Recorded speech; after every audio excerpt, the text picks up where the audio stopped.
O que é presidencialismo? Presidencialismo é um sistema de governo em que um chefe de governo também é o chefe de Estado e lidera o poder executivo, que é separado do poder legislativo e do poder judiciário. O executivo é eleito e muitas vezes intitulado presidente e não é responsável pelo legislativo e não pode, em circunstâncias normais, dissolver o parlamento. O legislador pode ter o direito, em casos extremos, de demitir o executivo, muitas vezes através de um processo de impeachment. No entanto, essas demissões são vistas como tão raras que não contradizem os princípios centrais deste tipo de sistema político, que, em circunstâncias normais, significa que o legislador não pode demitir o executivo. Os sistemas presidencialistas são vários e diversos, mas seguem algumas características. O executivo pode vetar atos legislativos e, por sua vez, uma maioria de legisladores podem derrubar o veto, o que é derivado da tradição britânica de aprovação real,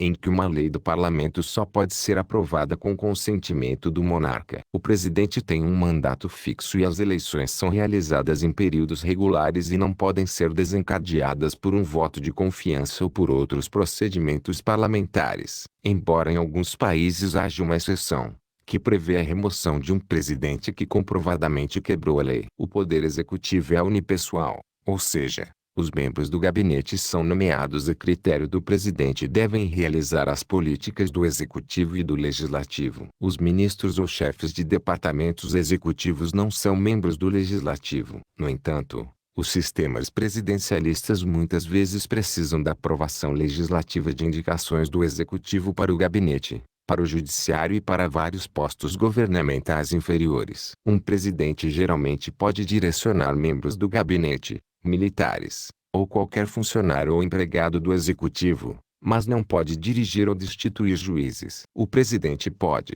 muitas vezes, perdoar ou comutar penas de criminosos condenados. O cargo de presidente não é exclusivo de sistemas presidencialistas. Por exemplo, um ditador, que pode ou não ter sido popularmente ou legitimamente eleito, pode ser e muitas vezes chamado de presidente. Da mesma forma, os líderes de estados unipartidários são frequentemente chamados de presidentes. A maioria das repúblicas parlamentares também tem presidentes, mas esta posição é em grande parte cerimonial. Exemplos notáveis incluem Alemanha, Índia, Irlanda, Israel e Itália. O título também é usado em repúblicas parlamentaristas com uma presidência executiva e também em sistemas semipresidenciais. O presidencialismo no Brasil. A expressão presidencialismo de coalizão, criada pelo cientista político Sérgio Henrique Abranches, caracteriza o padrão de governança brasileiro expresso na relação entre os poderes executivo e legislativo. A noção sugere a união de dois elementos: sistema político presidencialista mais existência de coalizões partidárias. E, como afirma Abranches, por ser presidencialismo, esse regime de governança reserva à presidência um papel crítico e central, no equilíbrio, gestão e estabilização da coalizão. As origens partidárias do presidente e do parlamento são desvinculadas. As eleições parlamentares e presidenciais podem ocorrer em datas diferentes, ou, mesmo quando a eleição é realizada na mesma data, como acontece no Brasil, o eleitor pode optar por eleger um presidente de um partido e um representante parlamentar de outra agremiação. Assim, o presidencialismo difere do parlamentarismo justamente pelas origens distintas dos poderes executivo e legislativo. Ao passo que, no parlamentarismo, o executivo surge da correlação de forças entre os partidos eleitos para o parlamento. No presidencialismo, o executivo deriva da eleição direta do presidente pela população.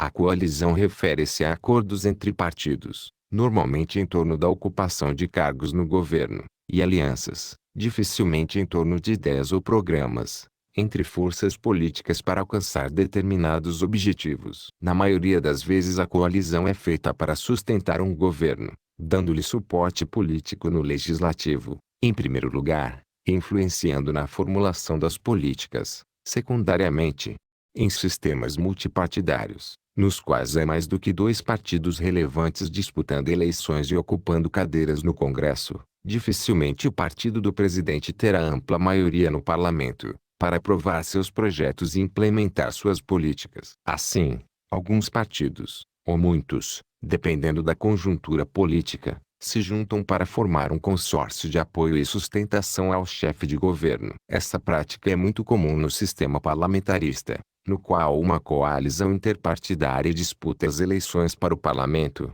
visando obter a maioria das cadeiras e com isso indicar eleger o primeiro-ministro.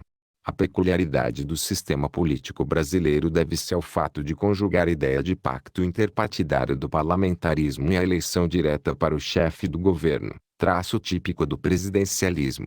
O presidencialismo no Brasil. Nos Estados Unidos, o sistema de governo é, no essencial, composto por presidente, que acumula as funções de chefe de Estado e de governo, Congresso, que detém as funções legislativas e é composto pelo Senado e pela Câmara dos Representantes, em razão da forma de Estado federal, e pela Suprema Corte, para as questões judiciais.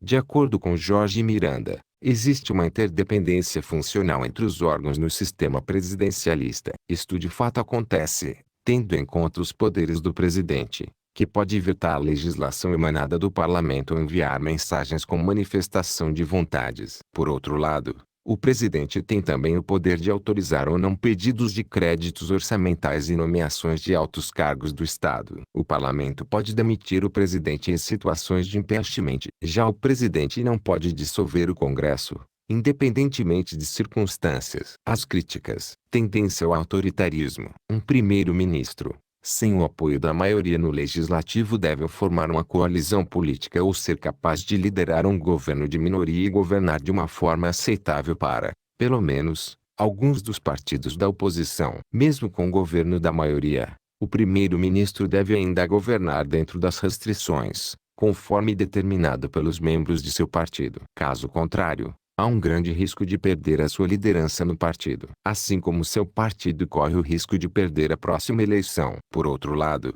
uma vez eleito, um presidente pode ser capaz de marginalizar a influência de outros partidos e excluir membros rivais de seu próprio partido, bem como, até mesmo deixar o partido sob o qual foi eleito. Assim, o presidente pode governar sem qualquer apoio do partido até a próxima eleição ou abusar de seu poder para ganhar vários termos. Uma situação preocupante para muitos grupos de interesse. O cientista político Joan Lins, da Universidade de Yale, argumenta que o perigo das eleições presidenciais de soma zero pose é agravado pela rigidez do mandato fixo do presidente no cargo. Vencedores e perdedores são bem definidos por todo o período do mandato presidencial. Perdedores devem esperar 4 ou 5 anos sem qualquer acesso ao poder executivo. O jogo de soma zero em regimes presidencialistas aumenta os riscos das eleições presidenciais e agrava inevitavelmente a tensão e a polarização. Alguns cientistas políticos dizem que os sistemas presidencialistas não são constitucionalmente estáveis e têm dificuldade para sustentar as práticas democráticas, observando que o presidencialismo deslizou para o autoritarismo em muitos dos países em que foi implementado. De acordo com o cientista político Fred Higgs, o presidencialismo tem caído no autoritarismo em quase todos os países em que tem sido tentado. O sociólogo político Seymour Martin Lipset aponta para que este tenha ocorrido em culturas políticas não contribuem para a democracia e que as forças armadas tendem a desempenhar um papel proeminente na maioria desses países. Das 22 democracias mais antigas do mundo, apenas 2 países, Costa Rica e Estados Unidos, tem sistemas presidencialistas. A autora Dana Denelson, em seu livro de 2008 chamado Buy for Democracy, vê o gabinete do presidente dos Estados Unidos como essencialmente antidemocrático e caracteriza o presidencialismo como adoração ao presidente pelos cidadãos, o que ela argumenta que enfraquece a participação cívica.